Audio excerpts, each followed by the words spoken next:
So I'll read a couple of points here, updates from what we've learned since last night, and then we'll be available to answer some questions for you at this point. So at approximately 1938 hours, our Loudoun County Communication Center, our 911 center, received a call for an outside gas leak, an odor of gas in the area. Units were dispatched for that investigation, arrived on the scene at 1948 hours in the 300 block of Silver Ridge Drive in Sterling. After arriving on the scene, our crews found a 500-gallon underground propane tank leaking. The propane from that leak had migrated into the homes. When firefighters arrived in the home, they metered the home, they assessed the situation, and entered the home with the appropriate PPE. At that point, at 20:25 hours, units on the scene reported a catastrophic explosion that caused multiple maydays of our firefighters down inside the structure and injured firefighters outside the structure. Luckily, the 2 occupants of the home were removed by firefighters upon our arrival, as well as some of the pets, and we can credit our firefighters for the removal of those citizens. Efforts to locate and rescue the trapped members, firefighters, immediately commenced, and at 20:28, a rapid intervention task force and a second alarm was requested to the scene. At 20:36 hours, a second mayday occurred, a second firefighter trapped under debris in trouble. At 21:15 hours, Incident Command reported that all units were accounted for and receiving medical care. That was somewhat chaotic as we tried to figure out how many firefighters were trapped under debris and what you see at the scene. It is a heavy heart that we announced that one firefighter from the Sterling Volunteer Fire Company was determined to be deceased on the scene. There was a total of 10 firefighters transported to local hospitals, to include the Washington Burn Center in Washington, D.C. There are 2 career firefighters and 7 Sterling Volunteer Fire Company personnel injured, and again, the 1 deceased, and 1 firefighter from Fairfax County received injuries and was transported. Next of kin notifications have been commenced and completed. We have been in contact with the family of the deceased firefighter and offering our full assistance to that family, as well as the county's assistance at this point. There were 2 occupants of the house, as I mentioned, and both of them were able to escape with minor injuries and have been released. Staff personnel have been assigned from Fire and Rescue to the hospitals to assist all those that remain in the hospital, and we're assisting the Fire Marshal's Office. The Loudoun County Fire Marshal's Office remains on the scene, and they'll be there for an extended period of time doing an origin and cause investigation to determine the cause of this fire. At this time, I do not have any complete cause of the fire. We can assume it was propane related, but no complete cause has been initiated. We will provide additional updates as they become available. As far as the deceased name is Trevor Brown of the Sterling Volunteer Fire Company. He's 45 years old, survived by a wife and 3 children. The family asks that you please respect their privacy in this time of difficult times. Last night, Firefighter Brown was transported to the medical examiner with full honors, with full escort, and that's where he'll be until an autopsy is completed and then ultimately a cause of death is determined at some point later on. Our fire and rescue staff will continue to work on 4 pillars throughout the coming days and weeks.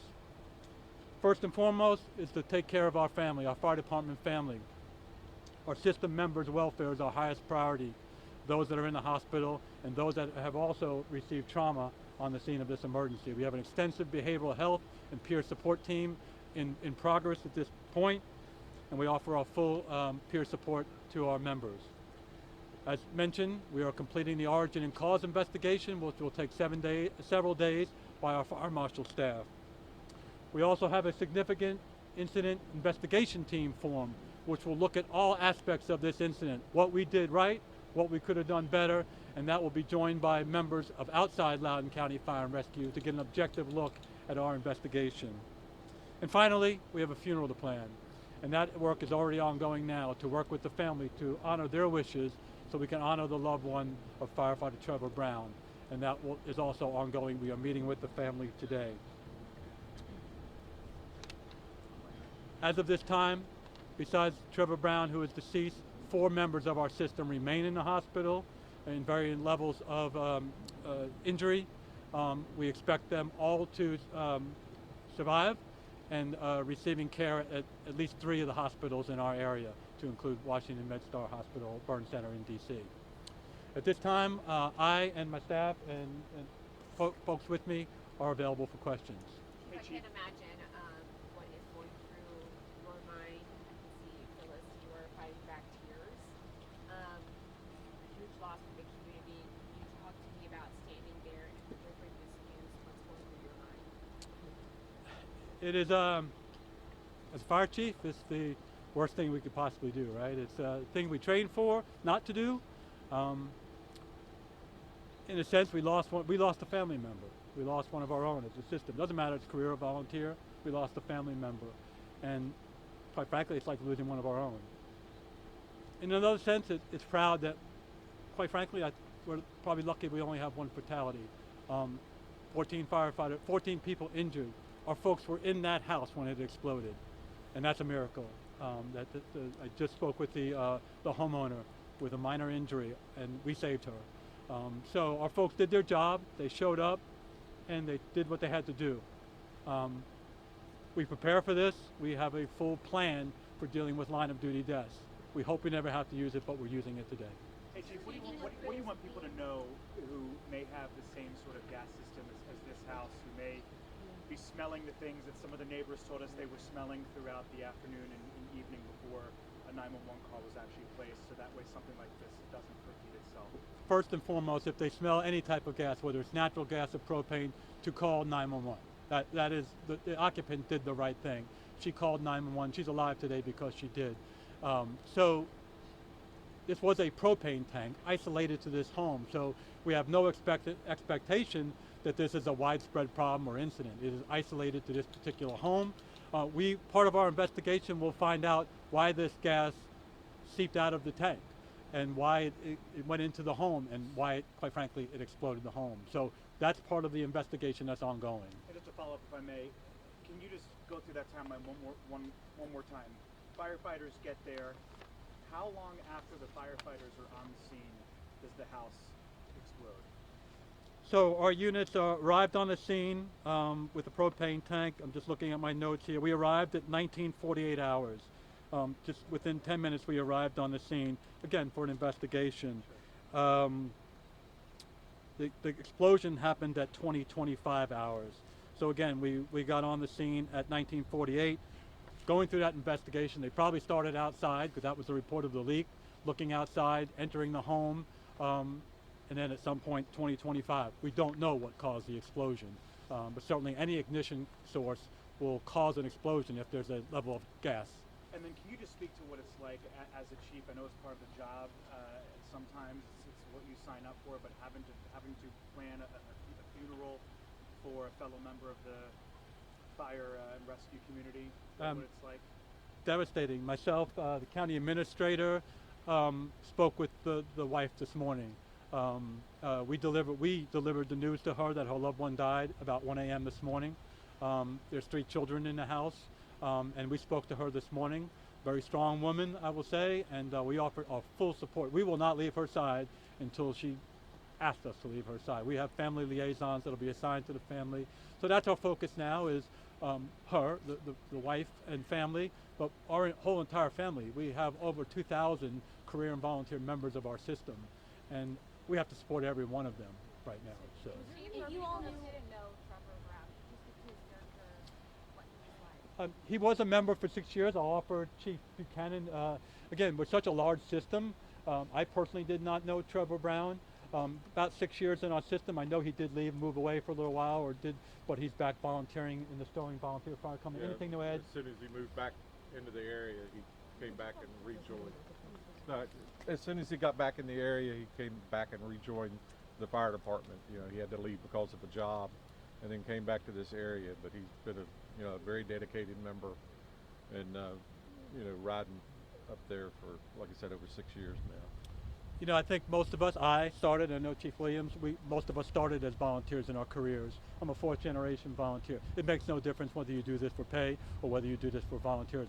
the hazards are the same to all of us. Sir, if crews knew about the leaking tank on their way in, and you're talking about it on the radio, why were there firefighters in the basement of the house with 500 gallons of propane leaking underneath? Yeah, and just to be clear, that propane tank is off to the side of the house. It's not in the basement.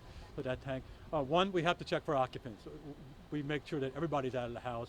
And then we have to control the leak. That's our job, to try and control the leaking propane, right? If we have 500 gallons, we don't wait till all 500 gallons is leaked out of the tank. We have to try and control that. We did request a hazardous materials response, and our hazardous response team deals with these type of leaks all the time, and that's their job. And so we will emergency and make it safe for the surrounding neighbors and the homeowner. Was there any history of leaks with this particular propane? I do not have any information on that. What role is Washington Gas playing in this investigation? I don't believe any. The propane is not, as far as I know, is not supplied by Washington Gas. I don't know. We're still in the investigative mode. I cannot release the company's name that supplied the propane. That'll be part of the investigation, of course. The house next door is boarded up. Can you just talk to the residents around here what they need to know, what other houses have been affected? Sure. So the fire marshals deal with structure and the safety of structures as well. We do inspections. So our staff is evaluating that house. There is significant damage to that house, and if it's deemed uninhabitable, they will post that structure and not allow people inside of it until a contractor can come out and either repair or do whatever they need to do. Is that the only one, or is it others? There are damage to other homes, but that one to the right, as you see the scene, is very significant. I'll just ask one more thing. I mean, we've been out here a lot of us since very early this morning, and we've seen dozens, if not hundreds, of people kind of file in and just see what happened in their community over the past couple of hours. If there's something that you could say to them as, when they're looking at all this damage, things to look out for, so that way, again, this doesn't repeat itself, what would you say to those folks? One, thank you for the support, and I'll get to that in a minute. But again, reiterate, if there's ever emergency, smell of gas, propane, natural gas, whatever it may be, you call 911. That's our job, to respond and take care of these emergencies. And again, I will credit our folks with saving 2 lives last night. Unfortunately, one firefighter lost their life. It's not what we ever look forward to, but we all go into this job and volunteer a career knowing that could happen. I will speak to the level of support. I am joined today by, obviously, our chair of the Board of Supervisors, and Supervisor Glass, Supervisor Brisman, and Sains was here last night, Supervisor Sains. Our entire Board of Supervisors, our county administrator standing off to the right here, Tim Hemstreet. We received tremendous support. I've had local politicians reach out. I have probably had some kind of text or email from every single fire chief, it seems like, in the Commonwealth of Virginia, offering their support. We are a family, we are a system, and whether it's here in Loudoun County, statewide, nationally, we come together in times of need, unfortunately, or fortunately, and it's comforting to know that we have the support. So our work is kind of done operationally, but we have lots of work to do a lot of things to take care of the family and the system members. One more question. Is it normal for a home to have that much? That's pretty normal to have that size tank supplying a home. Again, some homes are supplied heat by gas, natural gas, which is Washington Gas, or piping underground. Some propane, some's electric. So all of us have various levels of heating and fuel in our home. Some are fuel oil, right? We don't see as much fuel oil, but there's many different ways to heat your home, and propane is one of them. Chief, are you going to tell them not to set up any funds yet? Yeah, Chair Randall just reminded me, we're working with the family right now. There's a lot of benefits that come, and I say benefits in the sense of assistance to the families. We're coordinating all that from the county standpoint and from a lot of entities. We're working on that, so if there's any kind of information as far as funds or anything like that, we'll work with our PIO office, Public Information Office, to get that to everybody. We want to do this right. Sometimes we have to be careful and do this right and do it safely for the family and not intrude on their privacy. If no other questions, thank you so much for being here and your patience.